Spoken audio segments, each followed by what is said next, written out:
Coming up on this episode of Crime Family.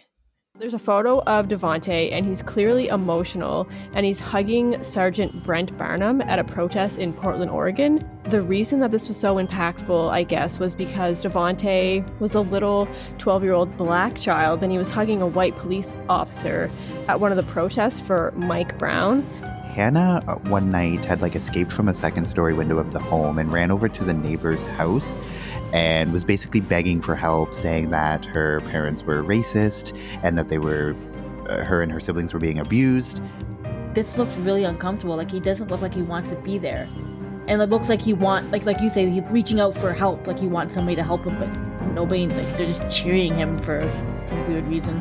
It's this sad irony, he was portrayed as this free spirit kid, and now it's his soul is free out there somewhere. They can't find it. It's this really sad whole circle.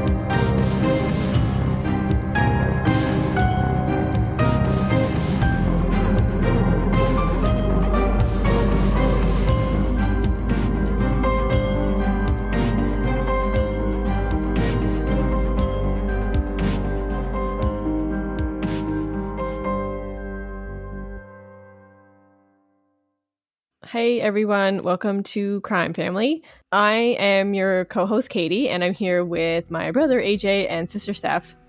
And today we are going to get into a deep discussion about the tragic Hart family murders. So it's going to start off in November of 2014. So there was a photo of a little boy, he was 12, named Devonte Hart, and this photo went viral.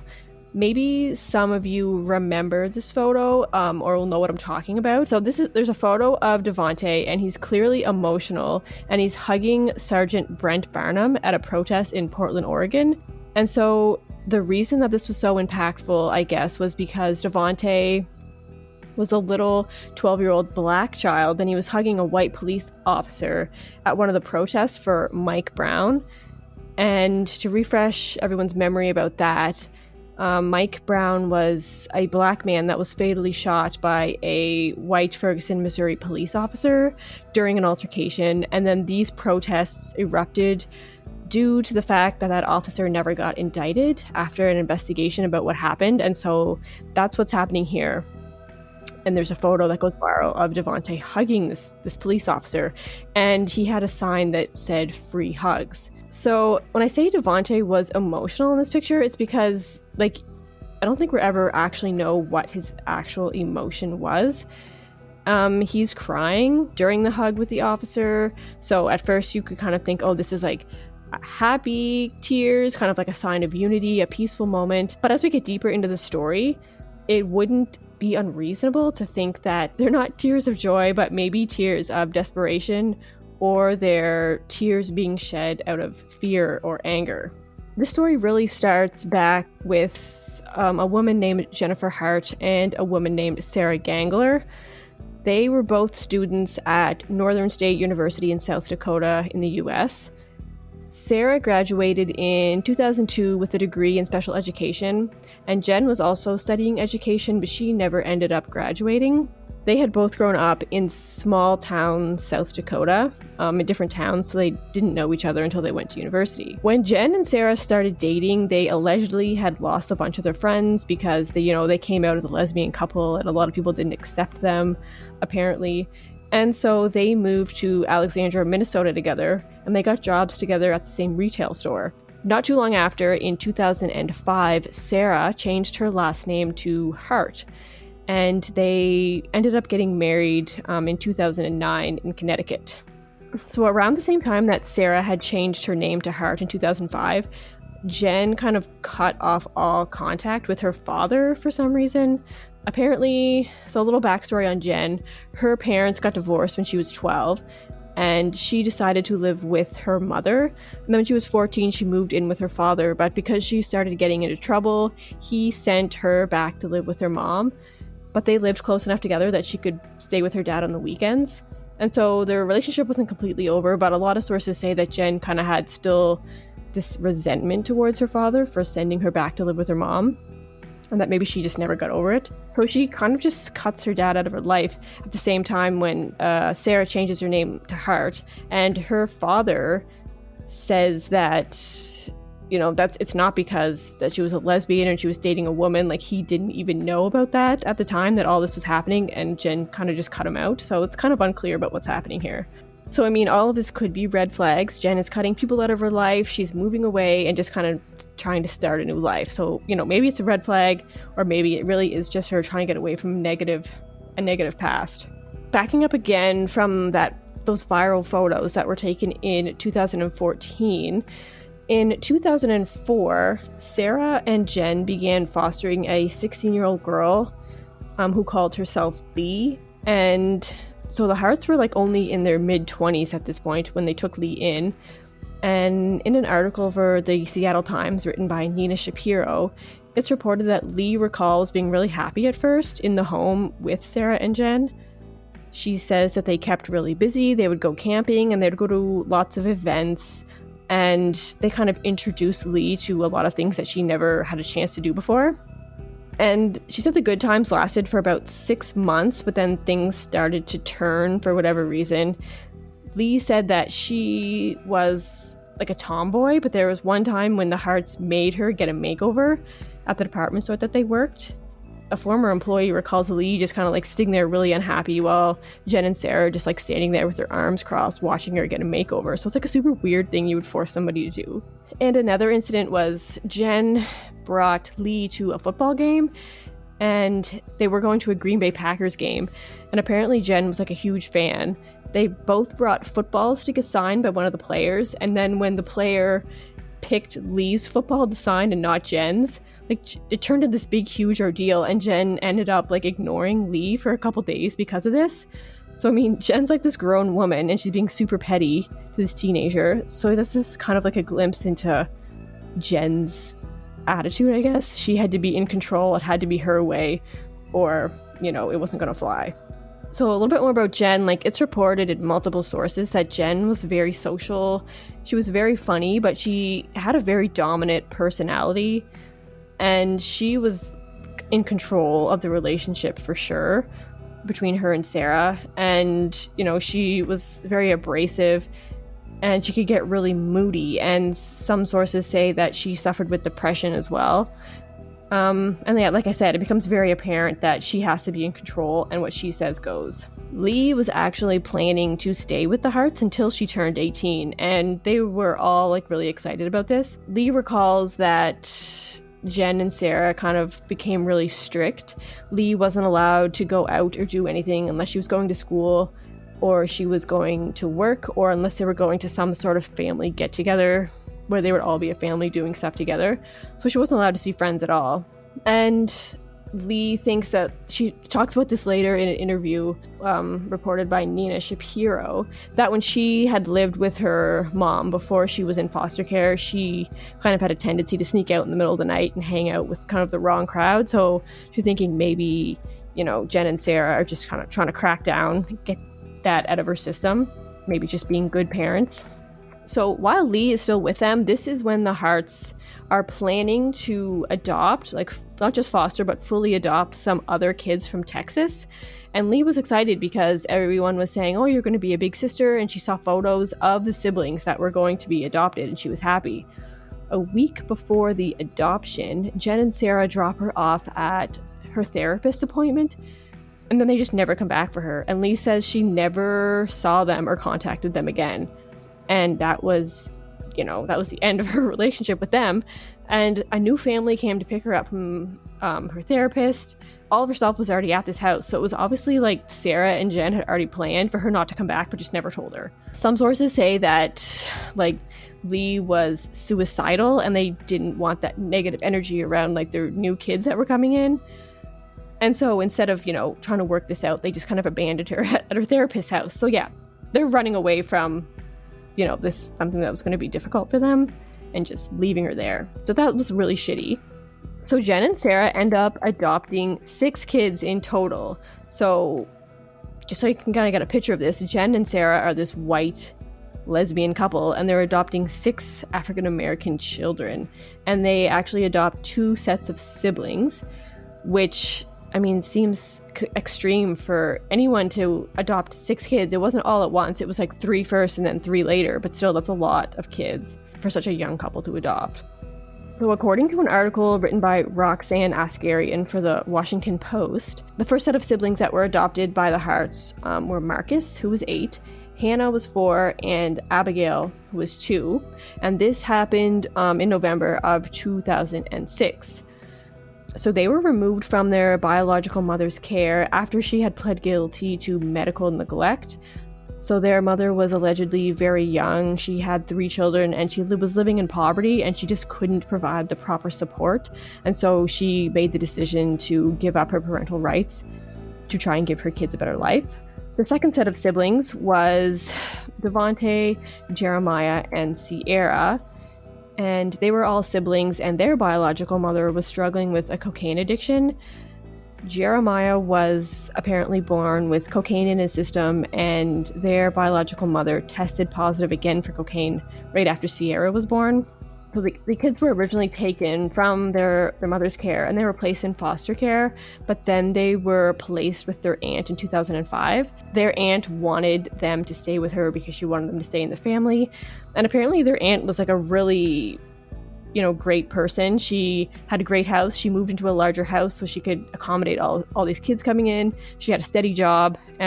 She was the sister of their biological father. The state was fighting to relinquish the rights of both their biological mother and father because they both had issues with drugs. So they lived with their aunt, and they were actually really happy, and it seemed like they were in a good environment. But about 6 months after it was discovered that the kids were left alone with their biological mother one day while their aunt was called into work. And because their mother, didn't have custody, it wasn't supposed to be around them, the CPS agent decided that was it, and she took them from their aunt right there, and they never ended up going back. And so another sad piece to this story is that Devonte, Jeremiah, and Sierra actually had an older brother named Dante, and he was the only one that was not adopted by the Harts. And he was 8 years old when they were taken from their aunt. He was separated from Devonte, who was 4 at the time, Jeremiah was 2, and Sierra was 1. And this was in 2006, and they were all separated, and Dante never saw his siblings ever again. So that's super sad. Do we know why he was the only one that wasn't taken? Yeah, so apparently when they were all taken from their parents the first time, as can be expected, Dante was a little bit older, and he acted out really violently, and so he was like a troubled kid. He was really hard to control, and he had violent outbursts. And he was actually, when they were adopted and he was put into like a psychiatric hospital. He was given meds all the time. Like, he recalls back that they would give him like shots, like needles that would like completely make him pass out for hours or days at a time. And so it was like he was just troubled, and I guess the Hart family did not want to deal with him, so they left him behind, which is super sad. It's like really like a psycho movie. Well, I know. And like that's ridiculous. The messed up thing is like, as we get into this, you'll see like, especially like Jennifer Hart, she's always like, oh, like I saved these kids, and like, without me, who would they have had? But like, she didn't want to put in the extra effort for this one extra kid that really needed someone's help and love. That was just too much, but that was kind of like never ever mentioned. So that's like super hypocritical. It's like she wanted the image of, oh, these are all great kids, but then if there was one that maybe needed that little extra effort, she was like, well, I'm not really in it for that. I'm not really in it to put in the parental effort. I just want it to have this image. Yeah, I'm in it for the image, exactly, that I'm looking after these 3 black kids that didn't have a chance without me. But the one that actually is super troubled, I'm not going to bother with. One thing among multiple things that frustrates me about this case, like up to this point, is that the fact that, Child Protective Services was seemingly doing the right thing. Like, we always hear about how, CPS doesn't do enough and the kids fall through the cracks. They don't take action. And I feel like, people would say that, well, if CPS came and they saw that they were in the care of their biological mother, who was a drug addict, and she wasn't supposed to be there and they didn't do anything, well, then, that would be a slip up. But then the fact that they, CPS stood up and did take the kids away, it was like, oh, they did a good thing. But it was kind of harsh. Like, they never were able to go back to their aunt again. So, like, what is your guys' opinion on that situation? Yeah, I think it's that field. It's so hard. Like, to be a child protective services worker would be so challenging, because in some cases it's like they crack down, it's zero tolerance, and then you can advocate and be like, well, no, that they were in a better situation and it was just one slip up. And then there's other times where it's like they give them multiple chances, and then if something bad happens, they're like, well, you shouldn't have given them multiple chances. So it's kind of like you're damned if you do, damned if you don't. And of course you never know, like, these workers never know obviously what the result is going to be going into it. So if they do take action and then something bad happens, you can say, well, you shouldn't have taken action. But then if they don't and then something bad happens, it's like, well, you should have. So it's like they can't win either way. They have to just I feel like they have to make a decision that they feel is right in the moment. You can't really say, like, in hindsight, that was a terrible decision knowing how it ends up, because they just have to kind of go with what they felt was the right thing in the moment. That's my opinion anyway. Yeah, when I was reading about that too, like, I feel like there's protocols that they have to follow, and if, like, they don't follow them, then, like, it's not really doing their job. But I feel like you said, you damned if you do and you damned if you don't. They made a good decision and people got mad. But if they didn't do something, other people would get mad. So it's like, how do you win in that situation? But I don't think they did anything wrong. I think that was their job, was to take them out of that situation, because they weren't supposed to see their mother. So to me, I don't see them doing anything wrong. But I don't know. I'm not a CPS worker, so I would never want to be, because I know they have a hard job to do. And I just feel like they would, like AJ said, they were just doing what was right in that moment, whether it was right or wrong. Yeah, I feel like in most cases like this anyway, like, the CPS worker is doing what they feel is best. And so they probably thought this was the best for their kids, was to get them, like, as far away as they could from their biological parents as possible, I guess. And that's what they tried to do. And I just want to say and I think something else too is that it's not like a one size fits all sort of job. Like, you can't just take, a formula, or like, your training and your theory of whatever you think and then apply to every situation. Like, every situation is so totally different. And that's why I feel like the workers just have to kind of go with their judgment at the time, because you could have 8 million families and 8 million different scenarios and situations that would work with each family. So it's really, really hard. And I mean, we don't know exactly how many chances this family had before that. I mean, like, their biological mother obviously tested positive cocaine, and so did the child, and then again. So it was like she had multiple chances, and then maybe this was the aunt's first slip up, but it was like the mother was involved again. So it's like, well, you already had a billion chances, so you're done this time. And it's kind of unfair for the kids and the aunt, but that's just how it ended up, I guess. And obviously, and like, I feel like the aunt, like, I know a little bit about the story, but I feel like the aunt was not a bad person. So she was making the decision that she felt was right. Like, if she really didn't think that it was safe for the mother to be around her children, then I believe that she wouldn't have made that decision to have the mother be there. So it's like, you have to also put some trust in her that she wouldn't have put the children in harm's way, because she loved the children, right? So I feel like, I don't know, it's just so hard, and I wouldn't want to be a CPS worker at all. Yeah, from everything I know, I agree that I feel like the aunt really was a good person and would not have done that if she didn't feel that it was, safe for the kids. But that's not how it ended up. Also, another thing I want to point out is that in the documentary by Investigation Discovery, called Broken Harts, there's an editor from Mel Magazine, Zarin Burnett, and he talks a lot in this documentary kind of about what's going on, and he makes a good point when he's saying, like, oh, there's this loving aunt who allows one visit from the biological mother. Kids are taken away, she's never seen the kids again. But meanwhile, they're given to these women who, you'll find out later, have numerous allegations of abuse. And one is even gets charged with abuse, and the kids are saying that they're being abused, and the kids remain with them. So it's like, well, why do they get so many chances when their biological family is kind of cut out completely? And he, of course, brings race into it because they're a black family, and then these white women get these multiple chances. So, I mean, it is kind of like a not good situation happening. Yeah, I think I watched the documentary as well, and I think everything that he said I agreed with, and it's just an interesting watch. So definitely recommend everyone checks out the documentary because it does kind of have some good points. Okay, so in June of 2008, the Hart family is complete because they've adopted all 6 kids, and now they're a family of 8.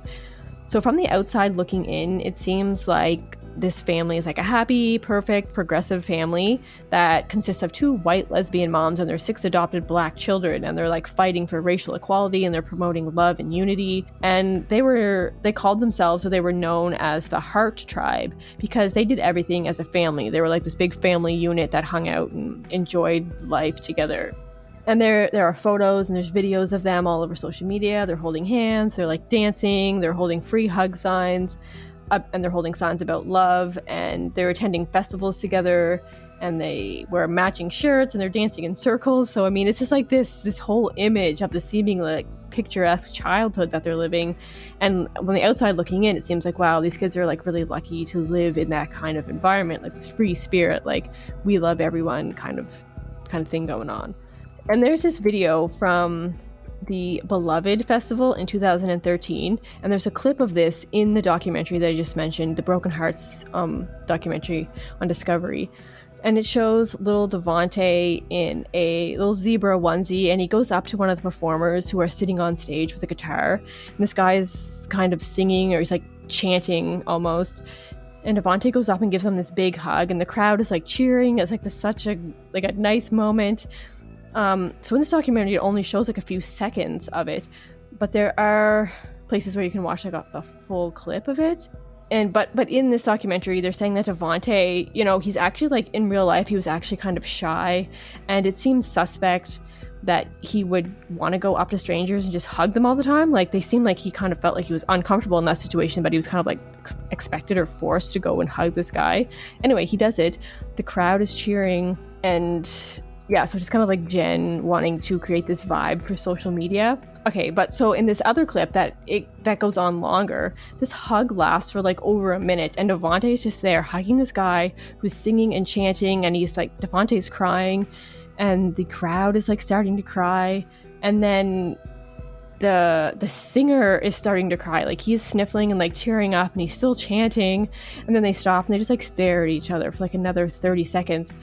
And then like this guy is smiling at him, and he's still chanting, and then like Devonte has this free hug sign around his neck, and then Devonte just kind of runs off stage and everybody's cheering, and it's like this really like emotional moment when you know what happens. It's almost like this desperate call of like Devonte holding on for dear life, like help me kind of situation. And it seems super eerie looking back when you know what's going to happen, and it's actually really sad. Yeah, that is really sad. That's fun. Not funny that you brought it up, but when I was watching that clip, I was saying like to myself, like, this looks really uncomfortable. Like he doesn't look like he wants to be there, and it looks like like you say, he's like reaching out for help, like he wants somebody to help him, but nobody, like they're just cheering him for some weird reason. I don't know. I found it really sad when I watched it. I was like, this poor kid. Yeah, it's sad because you know what's happening, but I feel like in the moment, it's almost like this, this kid that just loves hugs and is like spreading love, and his family is like supporting him, and the crowd's supporting him. And it's like this poor kid doesn't really have anybody to turn to, and he's like hugging this guy, like, for the love of God, like, help me. Almost look on his face. Yeah, I tried really hard to like think about that moment and without knowing what happens, and like without knowing all that other stuff, and it's like it does make sense that would be like a very positive kind of moment, and it's only looking back when you kind of are like, that's super sad. But I guess at the time, yeah, it seemed like it could be something that was super positive. Yeah, and throughout the documentary and like other sources, you see pictures and like videos of Devonte with those free hug signs. Like, he has multiple ones, and he, carries them with him, they say, for like years. There's footage of him with these signs, and it's like, was it forced the whole time? Like, was this like just Jen making him do this kind of things, or was that kind of really his personality, like wanting, maybe it was both, right? Like, maybe he really was trying to spread that kind of message, but it felt very forced, as some people say. And I guess the sad thing is we'll never know. We clearly know that she wasn't a super loving person. She left one of her children just at the therapist's office and never saw her again. So, like, then to say that, like, she's this positive person who wants to spread love, it's like, well, she's not a very loving person from what we know. Yeah. So it makes it seem like it's forced. Yeah, it's like this facade she's putting on for social media. Because we all know, like, your life on social media is not real for the most part. Yeah, like I was saying, like, Jen is like very in control of the household, and she decided that she was going to stay home and raise the kids while Sarah kept her job as an assistant manager at the department store, and she controlled all the social media accounts too. And so like I just said, we all know that what you see on social media, people's lives, it really isn't real. It's just like a snapshot of a few perfect moments and videos that are like all strung together to create this fake ideal life. And she was making her life look better than it actually was. As you may have guessed from what we've already said, like, real life for the kids was not as glamorous at all as it seemed online, and from people looking in, what they were seeing, was not real. So the family was living in Minnesota in 2008. In 2008, one of the daughters, Hannah, would have been around 6 years old, and she was questioned by a teacher about bruises that she had on her arm. And Hannah told her teacher that Jen had hit her with a belt, and the police were actually contacted, but there was never any charges that were laid for this particular incident. Jen and Sarah explained to the police that she must have fallen down the stairs, and for whatever reason they brought up the fact that Hannah, was going through like food issues, and she would steal food from school, and she was eating out of the trash, like that kind of thing. And so I'm not sure why that would be relevant to her bruises, but they felt the need to bring that up to the police officer. So nothing ever came from this allegation.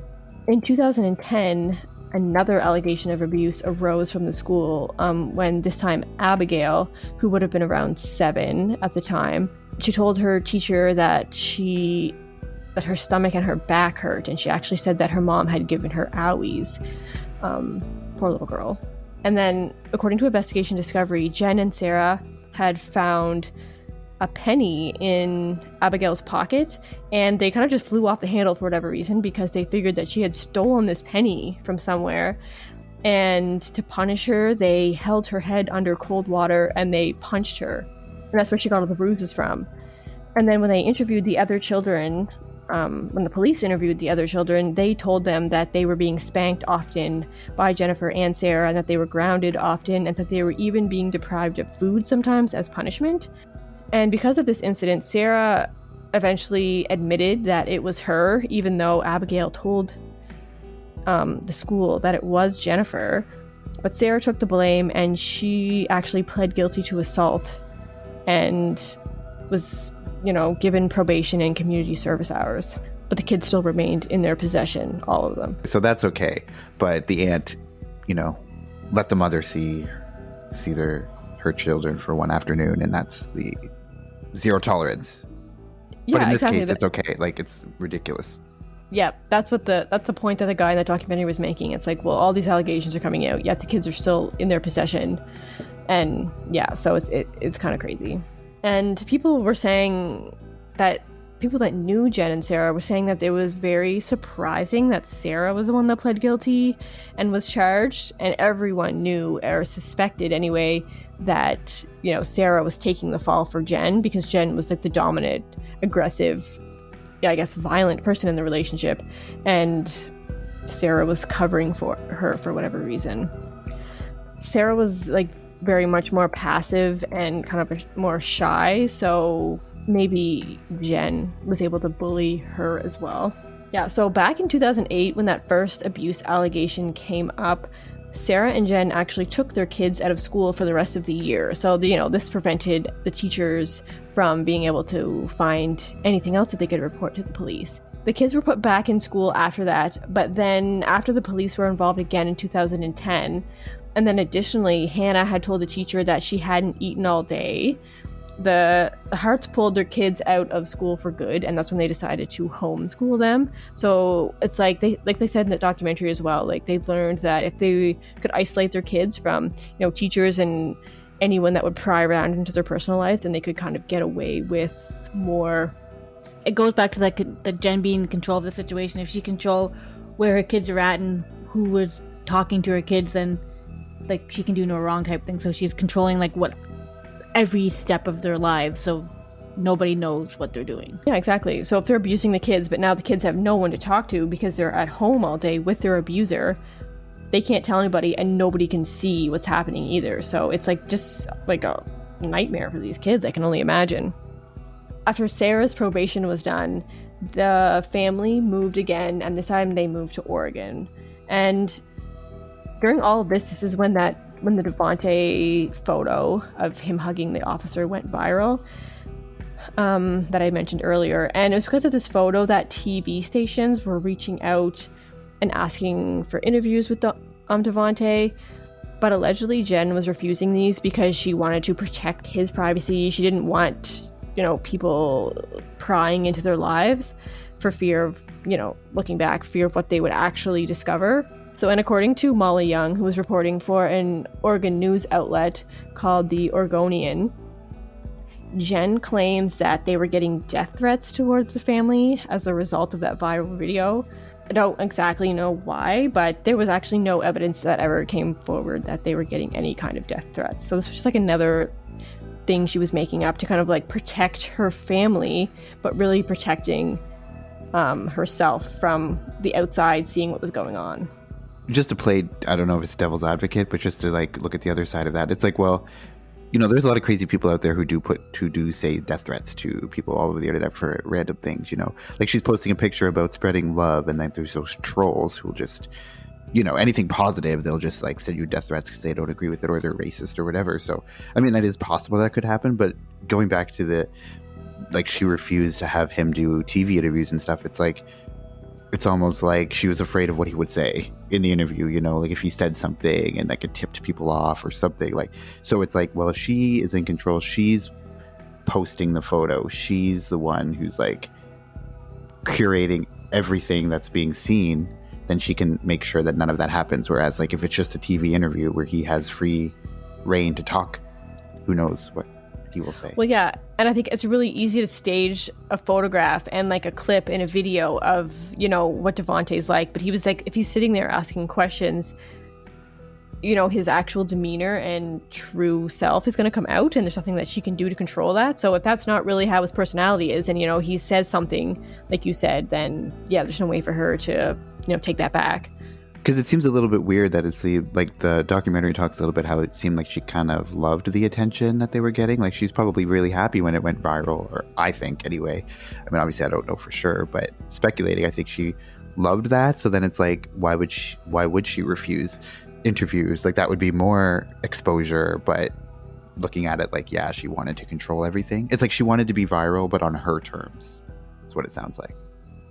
Yeah, exactly. In that same report that I just mentioned about when Jen said that she was getting death threats, there was evidence that she was getting like emails that were, maybe not nice, like unpleasant, mean emails from people, but there was nothing as severe as death threats. So maybe she was getting them from somewhere else, not through these emails, but there was no evidence that was coming in at all. So maybe it's partly true, but whatever. I mean, it is what it is. If the podcast blows up, we'll probably get death threats from trolls online too. So I mean, it happens to everyone. Like literally. Yeah.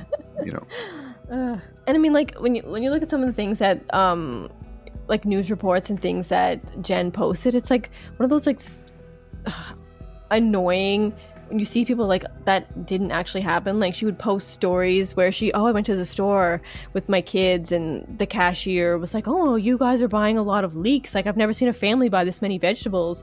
And then the kids are like, oh yeah, we're all vegetarians. We love our vegetables. And then the cashier's like, oh, but your mom didn't buy you like any snacks or any treats. And then my kids talk to each other and they're like, oh, I guess she didn't see the kale.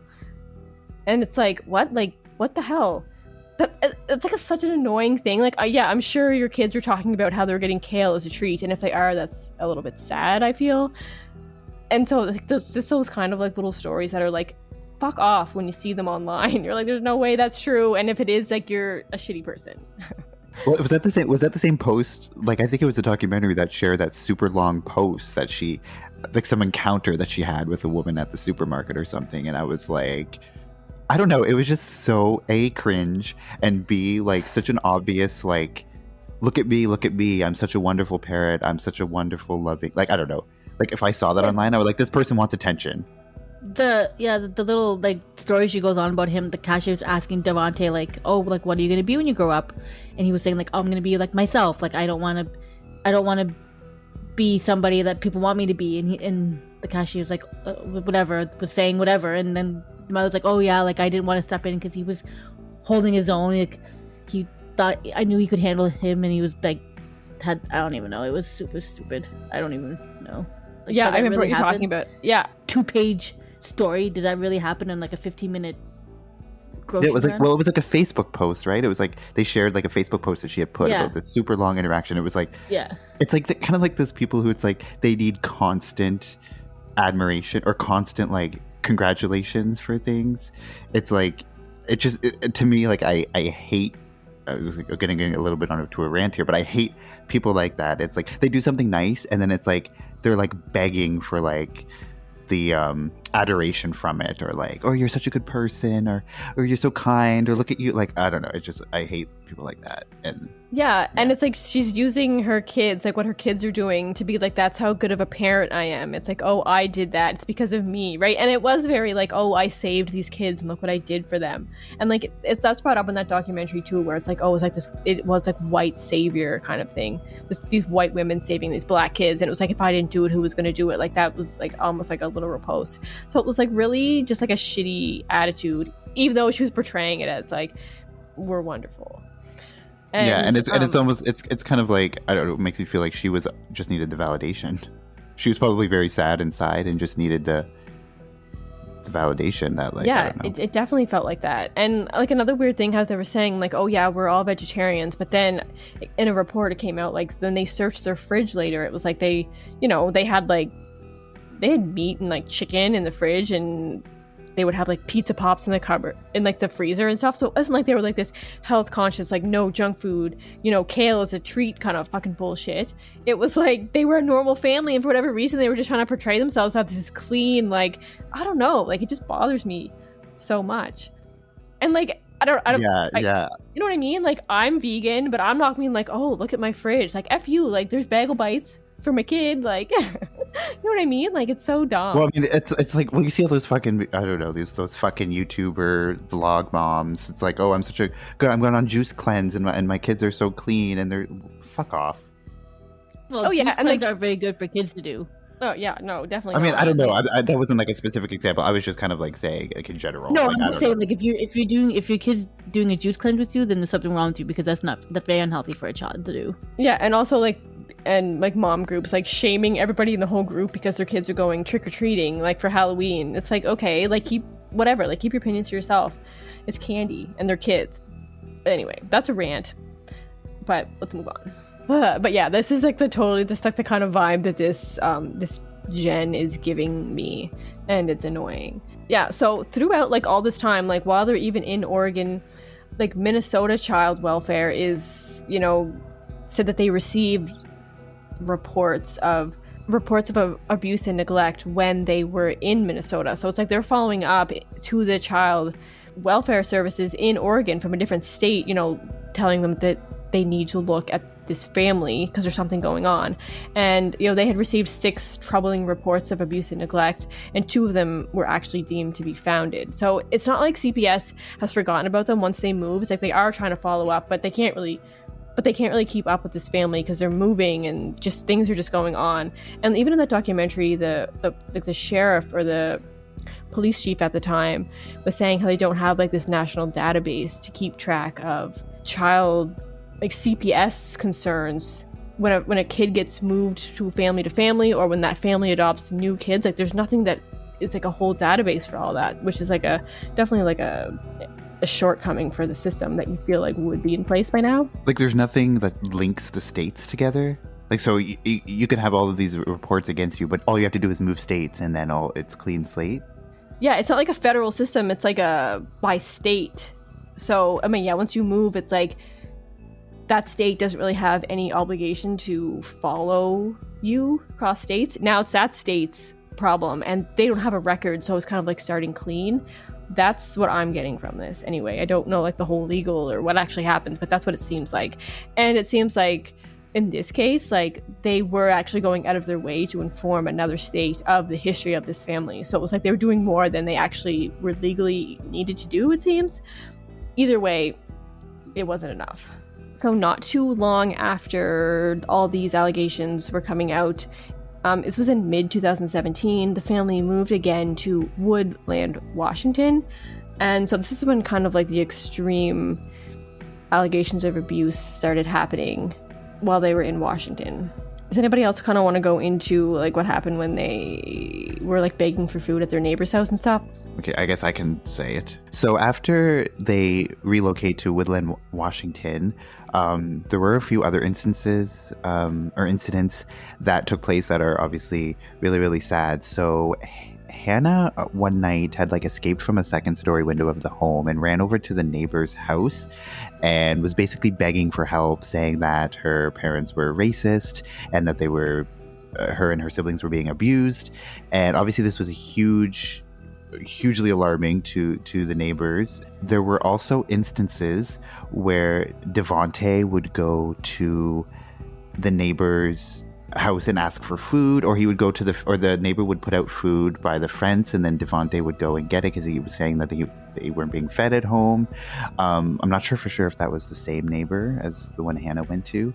She went to the neighbor that one night, and then Devonte went over the next night and like knocked on the door and asked for like a slice of bread. And then it was like the neighbor was saying like it started as like one item, but then it ended up being like one time a day, then ended up being like 3 times a day, to the point where she was just putting it through the fence for Devonte or whoever to come and like get the food and like eat it outside. Yeah, so like the neighbors are obviously very aware that there's something happening. Like a child doesn't escape from the house and say that her parents are racist and they're being abused, and then have all of this stuff with the food. So obviously they're very aware. But what I don't understand, they must have alerted someone, right? They did. Because I'm like, that doesn't happen, and then you say silent. And like, why are they feeding them? Why are they just going and feeding them this food and not doing something else about it? I mean, yeah, feeding them food is good, but get them out of there. They did report it to the police or CPS, and the CPS actually went over to the house and interviewed the kids and the parents separately. So they interviewed the kids in one room and the parents in the other room, but because they were in the same house, the kids denied everything all that happening. They didn't say anything. And then of course like Sarah and Jen also denied that nothing was happening, that their kids had food issues, and that they were trying to come up with a plan of like the kids weren't eating properly, so they were trying to like come up with this plan of scheduling of like how to get their kids to eat proper, because they weren't like, they had like, what she calls food issues. Yeah, that's like that she was saying they would like get food out of the garbage and stuff. That's where that came up again. And she was also apparently like multiple times they would bring up like, oh, they were drug babies, like they were born as drug addicts, so they have issues now. And so I also want to bring up like the first time that Hannah went over to the neighbor's house, like scared, saying like, don't tell my moms that I'm here. And then the moms came knocking on the door. She was like terrified, but then eventually they obviously they took Hannah back home. And then the next day, like all 6 kids came over with like a note that they had been made to write and be like, oh, I'm sorry that I came over and scared you. I was just I was immature and my cat died or something, so I was just like in a bad place and stuff like that. Like it was just very sorry, like a note. And it said like all the kids were lined up as if it was like a robotic thing, and then they all like single file left again. And it's just like super weird behavior like that people were noticing. I was like, this is not normal. So they separated the kids in one part of the house and Jen and Sarah in the other part of the house. But because they were in the same house, the kids, like, they were so scared for their lives that their parents would find out that what they said. So they just denied everything. And it would have been better if they took them out of the house, away from their parents, so they wouldn't hear what they were saying. That way they might have got more information. But Yeah, and It's hard to also, like, after that note was given to the neighbors were like, well, can we talk to Hannah or the kids, on their own? I just want to talk to her. And then Jen or both the parents were like, no, we do everything as a family. And then they just kind of like left and be like, oh my God. So that's like just like the vibe that you get from these like parents. And also I think it's important to bring up like, when they were saying like the kids have issues with like stealing food and like eating out of the garbage and stuff. But like, I think it's important to note that when they would go to like doctor's appointments, like every single kid was below where they should be on their growth charts. And I guess they were saying when Hannah ran over there, she was 14, but one report said that they thought she was only like 7 or something like that. Like that's how small and like skinny she was. And so another point that was brought up in that documentary, it's like, well, they're not all biological siblings, so why would they all have this same condition if they're not even like biologically the same? So something's obviously going on. It's not biological, it's the way they're being raised that is an issue. The doctor said like he didn't seem like they seemed healthy otherwise, so he didn't really make it apparent to like inform anybody or whatever. He just kind of brushed it off like, oh yeah, they look to be okay, like they don't look unhealthy, but they're just not thriving the way they should be. Yeah, and also I feel like too the case where like the police go and they interview the family or whatever, it's like that's a case where it's like if they had a detailed history, I mean maybe they did they have a detailed history at that point, if they could see the record, if it's like, oh, these have been reports before, like to see the pattern. But if they're going into the situation thinking like this is the first kind of instance and they're responding to that, then like okay, but like if they have that history, then they would maybe have a little bit more context and they would know, okay, there's obviously something going on here. But they probably didn't have all the history because like what we said earlier, like they went from state to state, so like maybe all their details weren't in the reports because they don't link to each state when they move. But so maybe they didn't have all the other stuff from before in the report, so they just didn't know what they were walking into. Yeah, and at the beginning of that documentary is when you hear, it's not the neighbor that calls the police, it's the one of the neighbors, her father is like, I think those kids are being abused, and he's like, my son and daughter, or my son-in-law and daughter, don't really want to get involved, they want to stay out of it, but he's like, I feel like I can't sit on this any longer. And that's when he finally calls the police, and this is like days before they disappear and all this goes down. So it's like people were trying and like they were seeing stuff was happening, but it's just kind of like nothing happened fast enough to kind of, save this family. Yeah. So do you want me to go into like what happens when they peace out? Things take a little bit of a even darker and more sad turn. So at the time, Sarah was a cashier at a department store, and one day in March of 2018, she sends a cryptic text to one of her coworkers saying that she's not feeling well and that she thinks that she might have to go to the hospital. And then after that, she doesn't respond to any texts after that. She doesn't send any follow-up texts after that. And everyone was kind of confused because they said that, she worked the day before and she seemed perfectly fine. So they were obviously worried about her. And then it was like the next day when they still hadn't heard from her and she didn't show up to work again and she wasn't responding to texts, that one of her coworkers actually ended up calling 911 to request a welfare check. And she basically just told the 911 operator that, I'm concerned for this person. She said that she felt sick, she had to go to the hospital, and she hasn't responded. So then the police do go, but they also asked, when this coworker was on the phone, they asked this coworker if she knew anything about Sarah and Jen not feeding their children. And she explains in the documentary that she was totally kind of blown away by that. She had no idea what they were referring to. So the police do go to the house and they do a welfare check. They see that there is a notice from CPS that's like lodged in the doorway, as if somebody had gone to do like a check from CPS or something before and just left that there, but it was still in the doorway. And the police eventually do make their way into the home, and they notice that like nothing seems awry, everything seems pretty neat, there's no like sign of anything that's wrong. They said that there's fruit out on the counter, there's like a full fridge full of food, and there's no like locks or chains or anything on the fridge. Like it just seems that it has like easy access for everyone. So like you wouldn't know anything was happening just by the way that the house looked. But they said that it looked like they had just left, and possibly they were on the run, and they thought maybe because there was that CPS notice in the doorway that maybe they were fleeing to avoid some type of CPS investigation that was happening. I think another thing to bring up is like when the CPS first came and knocked on the door, like Jen's car was in the driveway and Jen apparently was home, but she just didn't answer the door for the CPS workers. So it's like she knew that they were there, but she just didn't answer the door, and they were obviously the CPS workers and they were just going to bust in. So they had no choice but to like leave a business car or whatever and leave.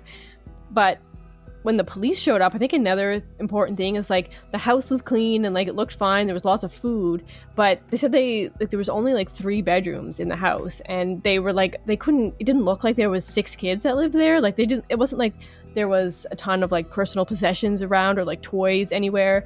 And they said like the 2 mothers slept in like a double bed in one room, and then in another room there was like 2 love seats and like some like mats on the floor, and then there was like another room that had like a single bed or something. So it's like, where were all these kids sleeping? So they just assumed that I guess a lot of them just kind of slept on the floor every night. They didn't have their own rooms. They didn't have like their own stuff. It did not look like there was 6 like teenagers living in that house. So that's a kind of a weird thing to think about as well. Yeah, so once the police obviously were suspicious or thought that they might be fleeing from some type of investigation that was happening, then they were basically considered on the run or a missing family. Their next sighting is at a Safeway in Fort Bragg, California. Jen is seen on surveillance video alone going into the Safeway at around 9 p.m. on March 25th. But there's nobody else with her, and that's their last known sighting on any surveillance video or anything. After that, they go completely off the grid, and that was their last known whereabouts. And then it's only the next day, on March 26th, there is reports that there is a car that went off a really high cliff and into the water below, and this gets reported, and then they emergency vehicles, personnel respond to the scene, and they find that there is multiple casualties inside the vehicle. Initially, they notice that there are 5 bodies in the car. Noticeable, there's 2 adult females, and then there's 2 that they are noticeably children, and then there's one that they couldn't determine necessarily right away if it was a child or a teenager, but they know that they have what they think is 3 kids and 2 adult females. Eventually, they do identify those bodies. They can easily identify Jen and Sarah, and then they easily identify Marcus and Jeremiah, as well as Abigail, due to some information that some family members had given about features that these 3 kids had. They were able to determine that those were the 3 children that they found, but that was only three children, unfortunately, that were in the vehicle, and the other 3 were still unaccounted for and were considered missing persons at this time. So it's really, really sad. Like, Jen or Sarah drove the car off the cliff to kill them all and commit suicide and then murder the children. But I can't understand. Like, what I can't understand is why. Like, I don't understand. So when they first did the investigation, like, they figured it was just an accident, but then it's like, people are like, well, how do you just drive off a cliff with a whole car full of people? And I mean, you could think like, well, you don't mean to, you just drive off the cliff. But when you look at like where this is, it's not like it's a huge turn and like you turn too much, you don't turn enough, you go off the cliff. It's like, there's like this, it's like a place where I guess you would turn around. People use it as a turnaround if they're going the wrong way on this like long mountainy or cliffy highway by the ocean. And like, it's, when you look like the pictures that they have in this documentary, like the like aerial video, it's like a straight road where this big like road, like a big like dirt pull out on the side. So it's like you're going straight, and you'd have to like physically make the decision to turn off onto this where the cliff is. So it's not like, oh, there's a sharp turn and you fall off the cliff. It's like you really would have to like want to turn that way. So that makes it weird as well. Yeah, in the documentary, they also talk about like the highway investigators were on the case because where it was deemed an accident, but they always have such a tragic like any type of car accident, they always have like a highway patrol people who come investigate like how the accident could have happened. And it was determined that like the brakes, because there was no skid marks, so it was determined that the brakes were not used, but the car accelerated off the cliff, so they could tell that like there was evidence that it had pulled in and stopped, and then sped up and went off the cliff. And another weird thing is like they found that like nobody was wearing seatbelts in the car at all, and they said, oh well, Jen was like a real strict stickler for seatbelts. So it's like, why was nobody wearing seatbelts?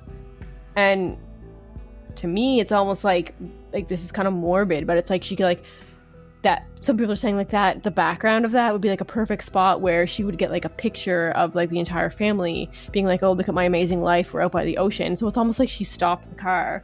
Everybody get your seatbelts off, we're getting out. Everybody gets their seatbelts off, and then off the edge. Like that's what comes to my mind. It's kind of like a sick little thing that Evil could have happened.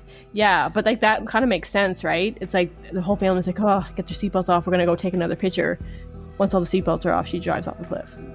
So sad. But yeah, like you said, they were able to determine there was no skid marks, and that obviously it was clear that the brakes weren't used, and that if it was an accident, you would at least like try to, put on the brakes super quickly to avoid going off the cliff. So the fact and it was that like it was like a straight shot off the cliff, and it wasn't like she was like turning, trying to like not do it. It was like stop and then accelerated off the cliff. So it was definitely intentional. Yeah, so it was pretty clear. And then they did do some toxicology reports. So the toxicology reports came back and found out that Jen's blood alcohol content was over the legal limit. So she was somewhat intoxicated at the time of the crash. And I think that they were able to determine that Jennifer was the one that was driving. Obviously, she was probably in the driver's seat. But so she was the one driving, and her blood alcohol was over the legal limit. And they also found that Sarah and 2 of the children had higher amounts of Benadryl in their system as well. Like, did Jen and Sarah, like, they gave the children Benadryl, like, high amounts so that they would be knocked out? Because that was also in the documentary too. They said that maybe they'd given it them so that they would fall asleep, and then they would, like, not be awake when they went off the cliff. So, I mean, I hate to say it, it's like, so they had some compassion after all. It's like, oh, well, they can't be awake for this. Or did they just do it so that they wouldn't be able to, like, try to get out? Well, yeah, or maybe they calm them down, make them drowsy so they wouldn't realize what was happening or something, or, they wouldn't be screaming. They determined that I don't know. The kids were giving it, like, an hour before they drove off the cliff. So enough time for it to kick in, and then... I wonder if they planned to do that, or if Jen just kind of saw this cliff and saw it as an opportunity and just did it. In an article written for CNN by Madeline Holcomb, they searched Sarah's phone afterwards, and they found, like, while the car was in motion, like those last few moments, Sarah was on her phone, like, searching things on Google, and she was searching things like, quote, how easily can I overdose on over-the-counter medications? And can 500 milligrams of Benadryl kill a 125-pound woman? And another thing she searched was, how long does it take to die from hypothermia while drowning in a car? And then there was also searches of no-kill dog shelters, because I guess they had 2 dogs that nobody was able to find afterwards, so maybe they cared about their dogs enough to give them to a no-kill dog shelter. Doesn't help the story at all, but that's just kind of what she was concerned about in their last moments. One thing I was wondering too, like, at the time, I'm like, was it maybe like it was solely Jen who decided to do this, and like it was Jen who also, gave the Benadryl to Sarah? I don't know, she's an adult woman, I don't know how you make her. And I was thinking maybe Sarah had nothing to do, and maybe Jen was using Sarah's phone to make those searches or something for some reason. Because I couldn't wonder, I'm like, I don't know if we'll ever know if they were both in on it together. Yeah, I was just gonna say that I'm wondering if this was Jen's whole entire plan, was just her. She's the one who decided that this is how they're gonna die. This is because she wanted that control. She wanted to be in control of everything. So I'm wondering if Sarah because I don't see Sarah because she's so like a passive type of, like, shy person. I don't really see her having those type of thoughts to kill, like, her children. I feel like this was all Jen's idea, and Jen unfortunately was. Yeah, but Sarah had to take the Benadryl. Like, she's an adult woman. Like, she takes Yeah, care I of She guess. could have like spiked a drink or something, like, or her food, maybe. I don't know. She could have. Yeah, that's true. Because that's what I was wondering, like, watching the documentary and everything. I was like, I wonder if it was just Jen and, like, Sarah was also a victim in this, or if it was the two of them together. And I also still can't figure out why. Like, I still can't figure out why. It was like, if the only reason is that Jen was a control freak and she was losing control with all the CPS investigations, and she just didn't want to lose, and she wanted to regain control of the situation. And so that was her way of doing that. That's the only thing you could think of, because like there was never any reports, or I could see that anything in her history that she was suicidal before. That's crazy that you said that, because that was my exact thought when I saw this, was what you just said, AJ. Well, yeah. Like, that's my only thought. Like, she wanted to be in control of every situation in her entire life, and she wanted to be in control of how these kids died, and they wanted to die as a family. She wanted them to die together, so she needed that control before because she was losing control, because everybody was the upper ass about CPS and stuff like that. So like they were like gonna get her no matter what. It's like her perfect, like this perfect facade of her life was like crumbling down. And it was like it was better for her to like, you know, just wipe out her entire family than have to face, you know, that she did anything wrong. So yeah, I think it was all about control. Yeah, it's just really sad. And that's like the only motive that I can think of for that. And it's just so sad. And then also, so they did end up going on and they were able to identify two of the other children. Later on, there were bodies. I think that the other two weren't found like in the car, but they were found like in the water nearby soon after. And they were able to identify them as Sierra and Hannah. Yeah, one of them, they just found like skeletal remains of like a foot in a shoe or something. And then they had to do like DNA to figure out who it was. But they did. Yeah. And it was one of the daughters. And they found genes of Hannah that had H on it. So they knew. Oh, yes. Hannah and Sierra were the two that were found like in the water, not in the car. And then they were never able to find Devonte's body. So his body's never been recovered, but they did, like, they were able to, I guess, assume or deem that he was in the car at the time of the crash. So he was also a victim, and they just guess that his body was just swept out to sea and was it's so recovered. sad. It's like this sad irony. Like, he was like portrayed as like this free spirit kid, and now it's like his soul is like free out there somewhere. They can't find it. It's like this really sad, like, whole circle kind of thing. And it's also, it's eerie too. Like, he was the one that was the most out there in the family. Like, he was the one that went viral. He was the one everyone knew, and he was the one missing, and his body was the one that was never found, even though he was the one that was the most seen out there. It's so sad. It's so sad. I don't know. This case just really, really bothered me. I mean, obviously, just for the subject matter, but like, I don't know. It's just sad. Yeah, they had to do what's called a coroner's inquiry. They had to go to court with a jury and everything to like determine the deaths of these children. And and the jury's the one that determined that it was suicide and homicide rather than an accident. Another sad thing, I think, is like how I mentioned before, like Devonte's older brother Dante, he was actually in jail when all this happened, and he didn't even know that his siblings had died until 6 months after, when he got out of jail. And someone, like, I forget how we found out, but someone just told him. And like, it was like one of his, like, that was like one of the things that was giving him hope in his life, was that he was going to reunite with his siblings one day. And like, he just, after he got taken from their aunt that day, like, he just never ever saw them again, and then they died. So it's just like, that's really sad for him as well. Yeah, and it's sad that like that one moment where he was the one that wasn't taken ended up being the thing that saved his life, because the other 6 were doomed just because they were in.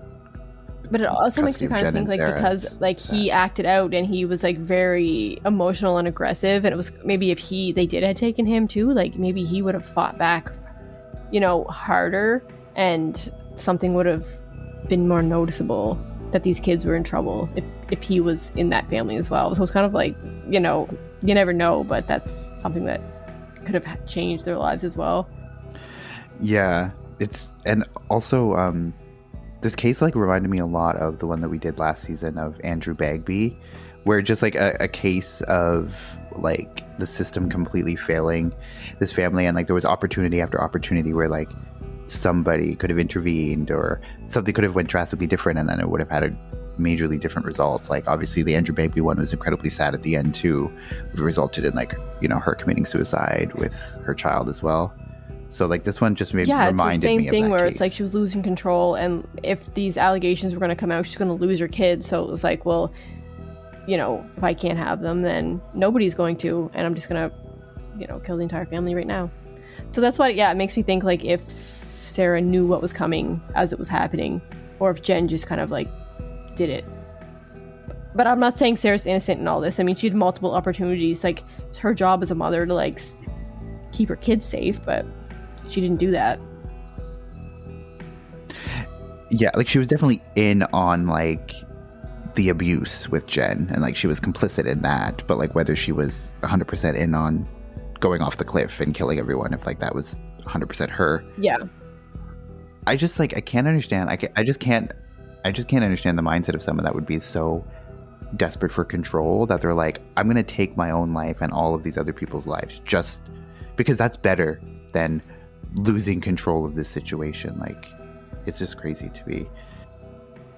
And it's also just one last thing before we wrap it up, but I remember back in 2014 when that picture went viral. Like, I remember that. And then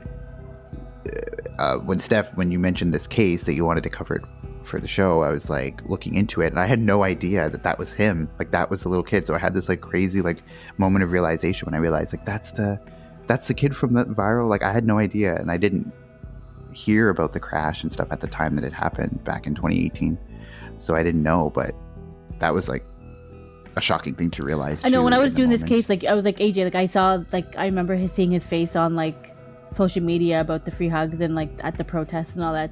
But then like for some reason, I don't know why I never ever heard of this case when it happened. I feel like it would have been all over the news, but for some reason I didn't even know about it. So it's kind of weird.